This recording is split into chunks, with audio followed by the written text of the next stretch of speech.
Сәлеметсіздер ме, балалар? Біз ғұндар бөлімін аяқтадық. Жаңа бөлімді бастаймыз. Сарматтар. Ал бүгінгі біздің сабақтың тақырыбы сарматтардың қоғамдық құрылысы мен шаруашылық өмірі. Жалпы балалар, бізге осы тақырып 2 сағатқа берілген. Соның бүгін бірінші сабағын өтетін боламыз. Дәптерімізді ашамыз. Бүгінгі сабақтың тақырыбын жазамыз. Сарматтардың қоғамдық құрылысы мен шаруашылық өмірі бірінші сабақ. Зерттеу сұрағы: сармат қоғамы несімен ерекшеленеді? Сабақтың мақсаты: сармат қоғамдық құрылысымен танысасыздар, сарматтардың тұрмыс тіршілігі мен өнерін саралайсыздар. Жалпы сіздер өткен сабақтан не білесіздер? Ғұн тарихымен таныстыңыздар, ғұндардың өзге халықтардың тарихында алатын орнын зерделедіңіздер. Ең алдымен балалар білімнің сайтын қолданып, сарматтардың қоғамдық құрылысы мен шаруашылық өміріне байланысты бейнематериал көретін боласыздар.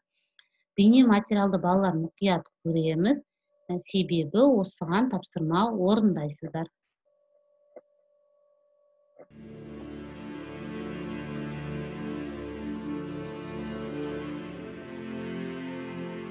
Сарматтар біздің заманымыздан бұрынғы 3-ші ғасыр мен біздің заманымыздан бұрынғы 5-ші ғасыр аралығында өмір сүрген. Ерте темір дәуірінде қазіргі Батыс Қазақстан аумағын сармат тайпалары мекендеген. Олардың аумағы кеңейіп, шығысында Тобыл өзенінің бойымен Арал теңізіне, батысында Қара теңіздің солтүстік жағалауынан Дон өзеніне дейінгі аумақты қоныстанды.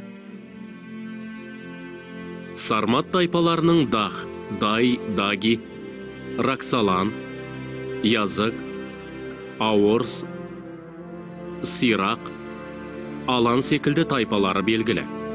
Сарматтар негізінен дала тұрғындары болды. Олар көшпелі және жартылай көшпелі өмір салтын ұстанды. Олар жылқы, мүйізді ірі қара, қой, түйе өсірген.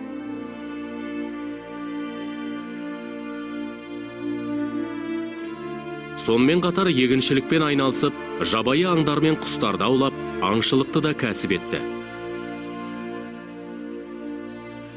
Сарматтардың ыдыстары қыш пен металдан жасалды.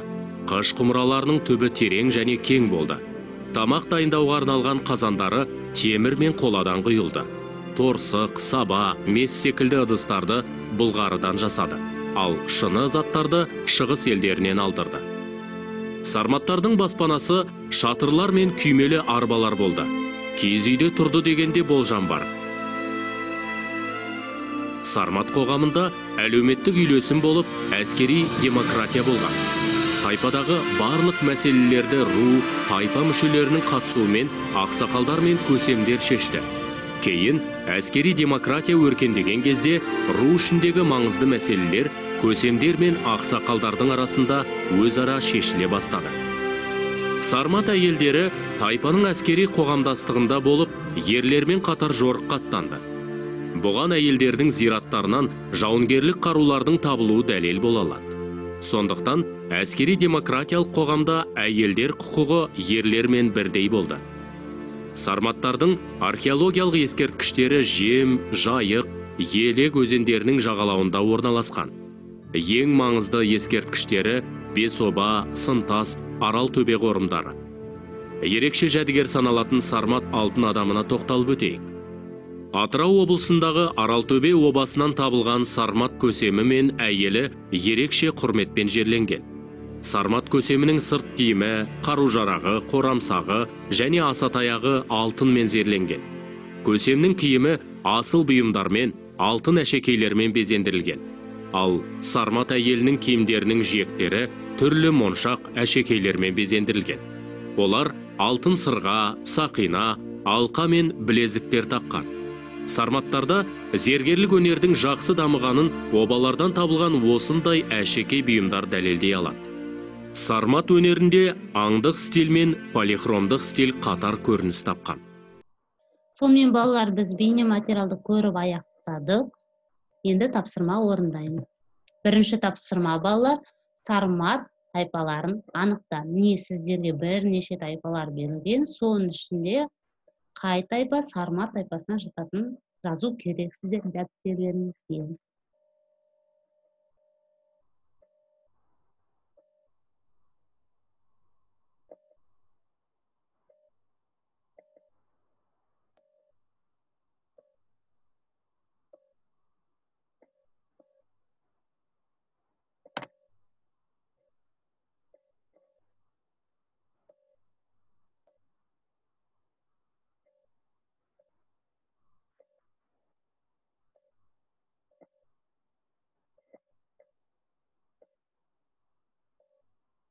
Сонун менен балдар, биринчи тапшырманы орундап болсак, экинчи тапшырмабызды орундайык. Экинчи тапшырмада балдар сайкестендирүү кыштан, металлдан жана былгарыдан не жасалды. Сону сайкестендирип жазасыздар.